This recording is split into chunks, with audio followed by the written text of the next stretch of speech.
je suis Mariam Selikan Diop, journaliste à la RTS, conseillère du DG de la RTS chargée des antennes TV, mais accessoirement aussi présidente du meeting Femmes africaines en communication, TIC et télévision, FACT Dakar, et c'est ce qui nous réunit ici aujourd'hui. Alors le meeting audiovisuel Femmes africaines en communication, TIC et télévision, c'est une rencontre professionnelle que nous avons voulu axer dans le contenu, dans la création de contenu, dans le milieu audiovisuel et dans les nouveaux médias.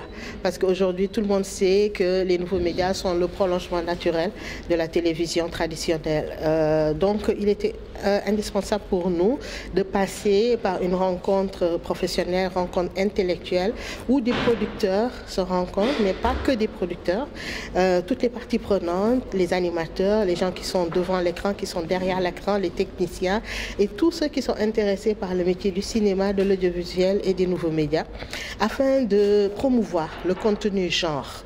Pourquoi le contenu genre? Parce que nous tous, nous sommes conscients de la place de la femme dans la famille, dans la société, dans le développement économique. Mais est-ce que les médias en rendent compte fidèlement et efficacement et de sorte à valoriser cette place?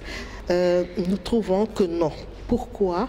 Parce qu'il est évident que de par nos traditions et notre culture, la parole de la femme est une parole douce, qui est discrète, qui est cachée, parce que la religion est venue nous dire la femme doit parler doucement, la femme ne doit pas extérioriser ses sentiments et tout. Et du coup, pendant longtemps aussi, les plateaux de télévision sont des plateaux de prestige où on invite que des gens connus, des gens qui ont déjà une réputation et tout. Et souvent, les femmes sont discriminées dans ce cadre-là. Mais aujourd'hui, les nouveaux médias nous ont permis, avec les smartphones, à donner, libérer la parole de la femme. De l'intérieur de sa chambre, elle peut dire son vécu. Elle peut dire ce qui lui fait du bien, ce qui lui fait du mal. Mais nous, nous militons pour qu'on fasse attention par rapport à cela. Qu'on fasse en sorte que cette parole, elle soit une parole valorisante. Que les femmes disent ce qu'elles ont à dire, mais qu'elles le disent de façon non pas seulement professionnelle, mais aussi valorisante, que ça grandisse la cause de la femme, non pas qu'elle soit là à se chamailler, à se crêper le chignon, à faire de la jalousie ou bien du wujente, comme on dit vulgairement. Nous voulons vraiment que ces femmes-là soient conscientes que l'outil qui est entre leurs mains est un outil performant, formidable, mais aussi très dangereux. Et ça, ce sont nous les professionnels de la communication qui nous pouvons les y aider, qui pouvons faire en sorte qu'elles prennent conscience de cela et qui pouvons même aider d'autres journalistes à prendre conscience de cela. Parce que j'aime à dire que quand on nous forme à l'école de journalisme, on ne nous forme pas comme journaliste femme ou journaliste homme. On forme un journaliste pur et dur qui va chercher l'information là où il le trouve.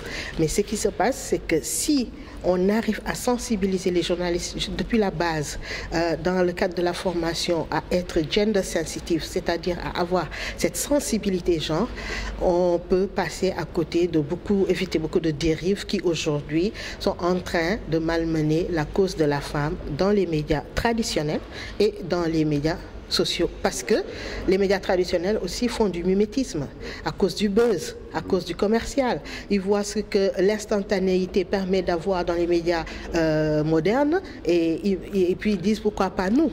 Ils mettent de plus en plus des femmes dénudées à l'antenne, de plus en plus des femmes claires à l'antenne, de n'importe quelle façon. Ils mettent de plus en plus des femmes qui ont un langage vulgaire à l'antenne. Et ça ne grandit pas la cause de la femme, parce que ces femmes-là sont des modèles pour les jeunes qui aspirent à devenir des acteurs et des actrices de la presse, pour des jeunes qui aspirent à emprunter cette voie-là, ou même pour des jeunes qui aspirent à être des décideurs demain, à s'engager en politique. Mais si les femmes sont les plus virulentes, vous avez vu tout tous ces plateaux de punchline où on met 2 femmes pour se crêper le chignon, une d'un parti, une d'un autre parti, pour qu'elles s'entretuent entre elles. Pourquoi on ne met pas un homme en face d'une femme? On ne le fera jamais parce que les hommes vont dire, ah, si la femme gagne, je suis foutu, c'est ma vie qui est perdue, on va dire que la femme a gagné. Pourquoi ils incitent? Et souvent, c'est aussi une animatrice qui fait ça. Pourquoi ils incitent les femmes à se crêper le chignon, à s'attaquer, à s'entre-déchirer? Ça ne nous grandit pas. Donc nous, vraiment, nous militons pour que la cause de la féminité et de la femme en général et du genre en général soit mieux vue dans nos médias. Alors nous, on attaque l'éthique sous l'angle de l'égalité des sexes. Parce qu'à un métier égal, salaire égal. Et aussi à formation égale, promotion égale. Mais ce que nous avons vu dans les médias traditionnels, c'est que rarement ce sont des femmes qui sont à la tête, rarement. Dans les médias nouveaux aussi, pareil, je veux dire les grands décideurs, ceux qui ont le dernier mot, souvent ce sont les hommes. Il est grand temps qu'on fasse de la place aux femmes et en ce moment-là, nous espérons que tout ce pour lequel nous nous battons va peut-être faire bouger un peu les lignes. Ce que nous savons faire, nous sommes des journalistes, nous ne nous mêlons de rien d'autre que de la création de contenu. C'est vraiment notre leitmotiv. Ce que nous voulons, nous, c'est être performants là où nous avons été formés et dans quoi nous sommes performants, c'est-à-dire aider les gens dans la prise de parole, dans la posture, dans la comment parler devant l'image, aider les gens en les formant, en les coachant dans le contenu, parce que tout est dans le traitement de l'information. On peut dire des choses pertinentes et vraies et être un vrai journaliste sans être vulgaire, sans être dégradant. Et vraiment, c'est là où nous performons, c'est là où nous avons des connaissances et des compétences, et c'est là que nous voulons aider les gens. Donc, toutes nos activités sont des activités de création de contenu, d'information, de coaching, d'accompagnement et des activités d'organisation d'événementiels comme celle-là pour réunir les différents corps de métier, parce que nous pensons que c'est dans une synergie d'action que nous pourrons avoir des résultats.